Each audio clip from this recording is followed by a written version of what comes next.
road. I had a request of somebody saying that I should do driving and talking. The drive and talk. Do the walk and talk, the drive and talk, the jive and talk. There you go, jive and talk.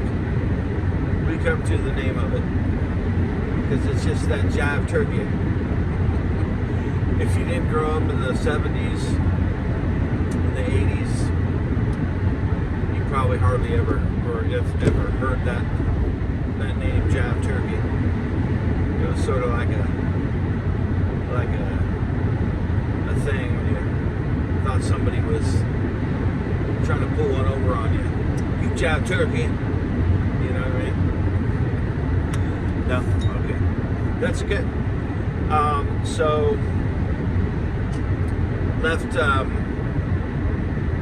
I left the old Cracker Barrel. Went and got some coffee because just because. And I am on my way to Idaho Falls, as I said this morning, that we were going to do. And I've learned to use my Yeti because a large majority of the time, if I don't put in the Yeti, I still have a third of my coffee that I haven't drank yet that's cold. And if you don't know, homie don't have a microwave. I don't have a microwave on the road. So this is what you get for recapping. I got to Missoula last night, drove around town, did a few things. It's beautiful out here. I've got a stream, a river running like that, and there's trees all over, mountains behind it with trees. I would take it off, but this is that jive and talk. So it's just hard for me to drive and maneuver the phone. So sorry about that. If I have some footage, maybe I'll throw it in there of some beautiful stuff. But you know, when I drive, I think a lot. When I'm on the road, long haul, going somewhere, and I find that this thing we call a van life, it's just used a lot. I mean, and that's why I always say it's about minivans life, but it just seems like the phrase is used a lot, and it's a hashtag, all that stuff. But the truth is, when you get out here, there's just the reason it is a hashtag is because there's so much to it. It's more than just you watch some van lifers, some people living out of a car or a van or a truck or whatever, and they're traveling, and it's like, it's dreamy, like if I was showing you my view, if I had all the technology where I could just camera one, camera two, push a button, that would be a good idea. That'd be awesome. But have the little control center here where you got the front window covered, and you got this covered here, and maybe another angle over here, the whole thing, camera one, camera two, camera three, and you just merge them all in your mix. That'd be awesome. Then you'd really see what I'm seeing, a full-on overview of what this guy is experiencing out on the road while living in a van. And that comes across pretty fantastic. And I'm not using that word lightly. When people have a drone and it's up in the air following them, and they're out in this beautiful place, it is fantastic. And like right now, it's like this is stuff that you see in like Dances with Wolves or something, And they were in Wyoming, I think, maybe Montana, I'm not sure. But it's just beautiful. You can picture the Indian up on the hill saying, "Tutaka is my friend. Tatanka! I'll never forget you, Tatanka! You know, he's right up there. I can envision it. And so we play in our head these reels back from movies we've seen, from beautiful things that have been portrayed awesomely. And we say, wow, that guy is doing that. Like, he is there. The Indian's on the hill, and he's yelling, Tatanka, I'll never forget you. However the accent was. I forget what he said, but it was a beautiful scene. It was very emotional. Every time I watch the end of that, and brother's up on the hill yelling down at Dancing with Wolves, I'm like, I promise I wasn't gonna cry. But every time, and never, because we relate to that stuff. So you may relate to the Indian yelling down off the mountain, and, you know, yelling his love and commitment to the friendship to his brother, or it might just be that just a beautiful thing that you don't get to always experience. And neither did I. I haven't dreamed about being able just to roam the countryside. And now,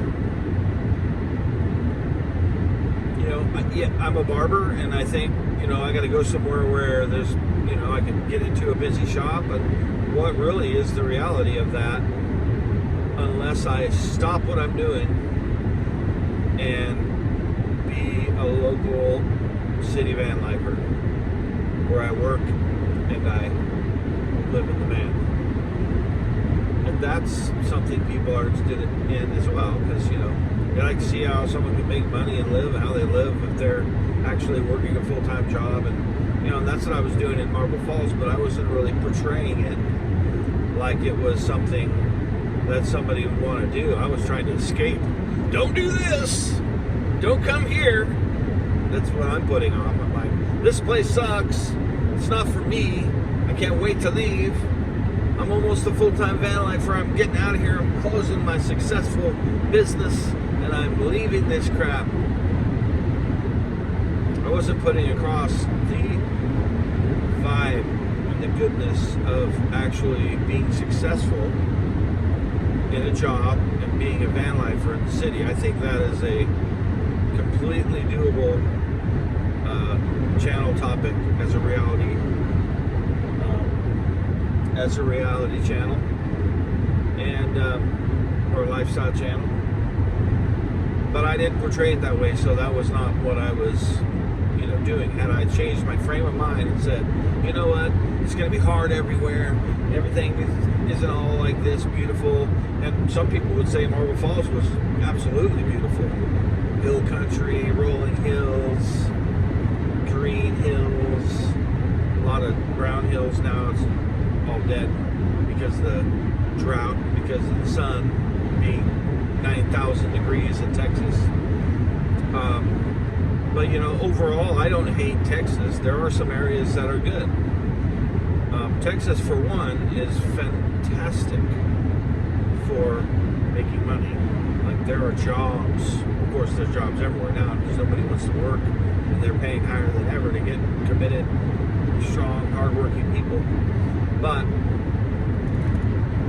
Marble Falls had a thing, and Texas has a thing. If you're ambitious, if you have ideas, if you are a kind of person that, you know, is a go-getter, has some kind of passion for doing something for yourself, you'll probably be successful. Because the town of Marble Falls is made up of primarily small town business owners, young and old. Some that have been around for a long time, some that are just starting, some that are, you know, been in business 5 or 10 years. Truth. When I got there and opened up a barbershop, I didn't realize how niche it was. I mean, there were a couple other barbershops, and I thought, oh, maybe I won't get business. No. I got business. My shop built up fast. Matter of fact, my shop was the most influential shop there. Like, I changed I literally, with what I did in my shop, changed the idea of what a barbershop was in that little town. And I say little, there was probably 10,000 population and 50 to 60,000 people coming every day shopping from all over the little towns around it.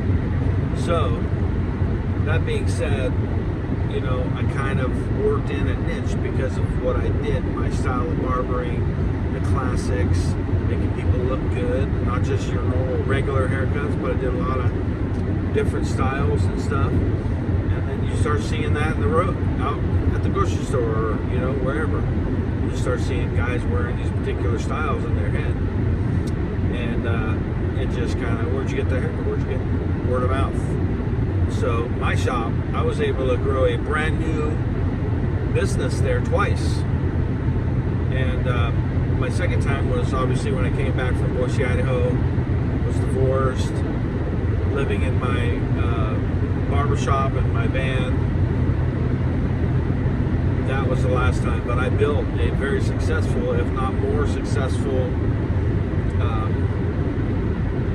business than the first one. Even though the first one I had 4 barbers, made a lot more money from those barbers working, but this one was just myself. And as far as just being me, I thought the second time was a stronger, more solid of a business. So, but I walked away from both of them because of the feeling I had about that town.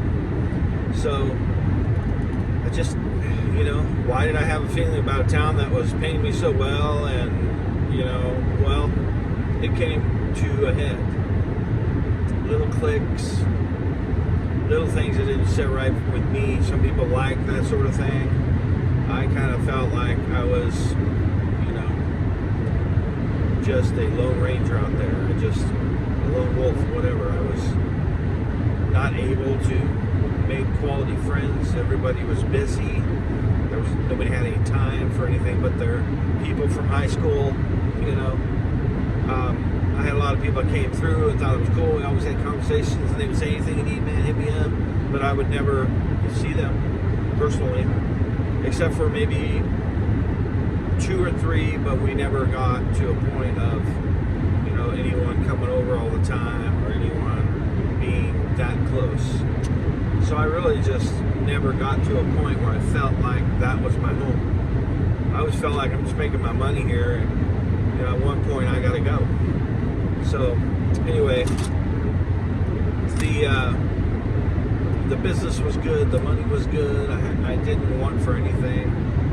You know, matter of fact, after the whole COVID thing rolled over and my truck had been repossessed because I was broke upon arrival and then shut down and all that stuff. After I figured it out, I got the van and decided I'm never doing that again. I'm never going to be homeless again. No one's going to take my vehicle away from me again. I built that truck out. It was made to travel and camp and all that stuff. So this time, I paid a smaller price for a used vehicle. I fixed her up over time. I named her Wilhelmina. This car gets a ton of attention everywhere I go, but they cannot take this away from me. This here belongs to me.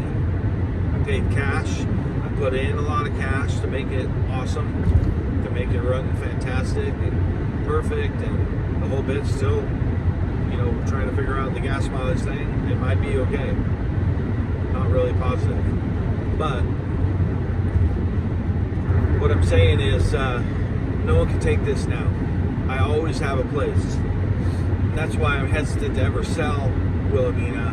If I upgrade to something I can stand up in, you know, you name something and suddenly it's human, you know. Suddenly it's more valuable to you. But the truth is, you know, it's a car, and she has been wonderful to me. I've had a couple of years of sleeping in her now, and you know, traveling around, camping at the beach, and I've been to all over the states in this car. You know, even before I actually got to leave my barbershop behind, now I'm actually 2 months, a little over 2 months into full-time van life. So I can say that the perspective of van life is just a little off, because like I had all these dreams too, but when I got out here I realized, wow, I have no clue what I'm doing. I have no clue. And it seems like, oh well, if you don't have a clue, get a clue. It's easy. It's van life. Just go live. No, not for a person of my age, not for a person who's been through what I've been through and is kind of still going through finding where I belong in this planet. And I am concerned about it because I'm a spiritual person. I'm a Christian person. I say that because lots of people say, oh, I'm spiritual, but it's not the same. Being spiritual and having, well, we won't get into all that. All I'm saying is I have a deep-rooted faith and knowledge of said faith and the proof and the evidence and all that stuff that I feel like I've landed correctly. So, I don't judge people. You can be whatever religion you want. I hope that you find God and that it's true and right and good, and you end up in the right place when all is said and done. But man, this is so beautiful out here. I know it's hard to take this thing down and redo it, or I would show it to you. I do have some footage. I think I'll go back and look at that. But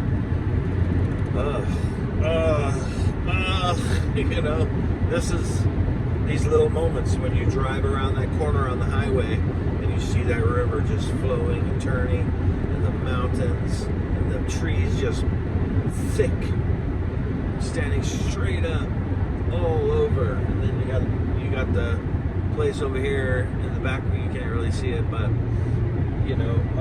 it's a very beautiful landscape here. So this is what I dream of.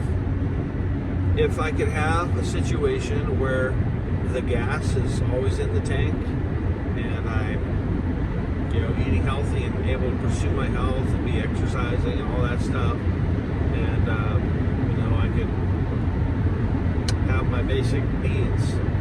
This is what I love to do. Now, I would love to have a place as well. I want a place. Let's not be so dogmatic about van life or not a full-time, not a, you're part-time, you're full-time, you have a house. And if you have a house, more power to you, man.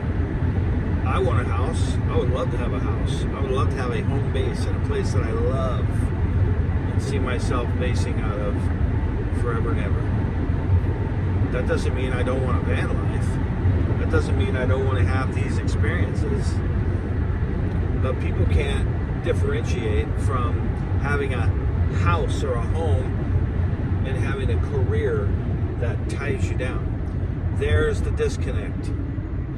The career, which is why we as YouTubers are putting so much into building a channel. It's a career, it's a real job, it's a lot of work, it's commitment, it is know-how. There's a huge learning curve.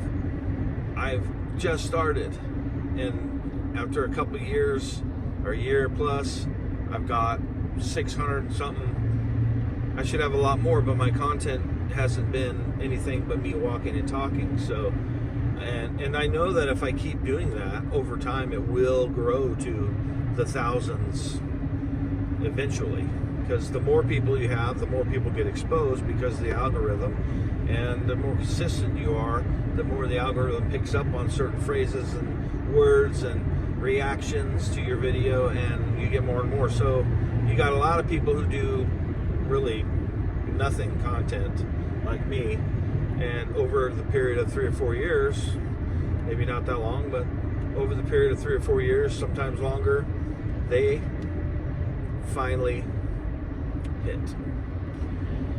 So the disconnect is the job.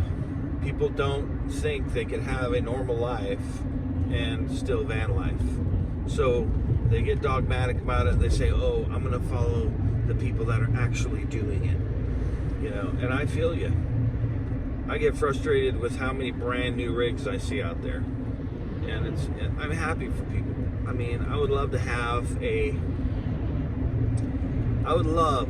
have a beautiful Revel or a custom made 154 or 179 or whatever the space of the van is. I would love to have a Sprinter. I would love to have just the most awesome thing to travel around in, but that's not where I was at. I didn't have the money.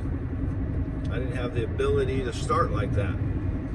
Some people have the house, they can afford the $150,000 van, they can afford to leave and not work, they got a big savings, or they got a business just running itself and making them money. There's lots of factors, but you don't have to be the rich person. You don't have to be what I saw the other day, a guy driving the big giant Prevost full-on Rockstar bus RV, pulling a Ford Raptor behind it, which is $100,000 and up for a truck like that. But they were living, man. They were a young couple cruising through town in Coeur d'Alene. I was like, hello. But I'm not jealous and I'm not mad. But I do realize what people are looking at when they're staring at a van life video. They want to experience what you're experiencing, being that crazy, leave it all behind person. And, being a person that's just going after adventure, a life that isn't sitting behind a desk or running a business or whatever. So I realized when I got out here, I left my business behind. I didn't have a lot of money when I left. I mean, I was actually an injured person. I couldn't work for the last month and a half that I was there. I still have a shoulder that's in pain. I can lift it way higher than before. I think I could actually work a job right now, but there's still pain. I still can't sleep on it very long. I still can't, that hurts a little bit. So there's things that got in the way of me saving a lot more money in the end, but I knew that I had to go. It was time. I already just talked about it, and I was ready to go in my heart. And I said, okay, Lord, this is it. I'm trusting you. We're going to move forward. I got what I got. I got to try to budget it out. And when I get to a certain point of money, I'm going to have to think about working somewhere, making some money. So I know this is going long, but I just wanted to convey what I was thinking about where I'm at currently. And, it seems like everything in my life, as soon as I was available, as soon as I took off in this van, I started, I had to go see everyone I haven't seen in forever. So, I went and saw all the people that on my list that I felt like were the most important to see now at this time of my life. And I did. I saw my niece, I saw my friends, I stopped all over, stayed here, stayed there, 2 weeks, 3 weeks, a month. Now I'm over 2 months into this, and now that I have all that out of the way, I was planning on going to Newark and seeing my sister, my brother-in-law, and he was going to help me build this out. We had that all planned out for the last 6 months before I left, and then he got the brain tumor.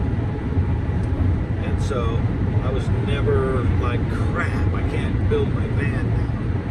That wasn't even one part of a second in my mind.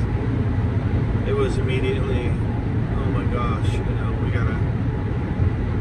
we gotta see how we can get this fixed for him, and get him healed and stuff. And so now I am actually going to help him in his recovery because I have the time, and they're going to give me a place to park on the property of this wellness center, and I'm going to be there to help him and to get him around where he needs to go. And They say that there's a possibility that I could duplicate the treatment with him. That would be something, to go in everything that he does and do it myself for several weeks. There could be major benefits to that. So let's pray that something great like that could happen. But I'm going to go to help him first and foremost, and then I'm going to figure out what's next. So, as I said, lots of things happening in there. There's intricacies that I cannot share unless I, really delve deep into personal stuff, which I don't like to do. And I don't like to get into conversations in my chat room about personal things, obviously. So I have to cut that stuff short. That's just the way it is. And, someone might want to be, they might meet me and think, oh, well, now I have the right to ask crazy questions, but it's still my personal life. So there's no offense needed to be taken. I can't keep comments up on my page or under my videos that are gonna lead people in some weird direction as they think about me in a certain light or whatever. So, I've done nothing wrong. I think that I'm definitely in right standing with God. And I think He's moving, He's opening doors for me. And I expect to arrive at every destination with blessings stored up for me and with the right things lined up. So, though I don't really know what's next, I do have sort of a better mental grasp on exactly what I maybe need to do as far as work. So I started looking into it. I'm a little late for the beet harvest this year. The beet harvest is, I'm going to be in Idaho Falls, help my brother-in-law out for a minute. So I can't really make any plans until that's done. But I started thinking about different scenarios and different work camp type situations. And if y'all have, I know there's a couple of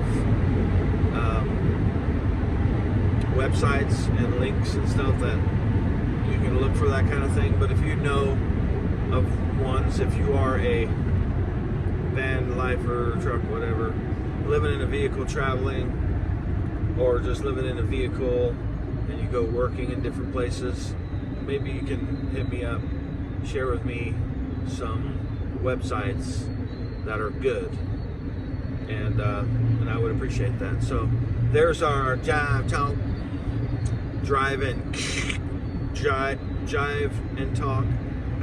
If I had the software to do it, I could put the word and then cross it out and cover it with the jive. Anyway, thanks for being awesome. Thank you for following my emotional and awesome journey, because it is. And thank you for being very tolerant of my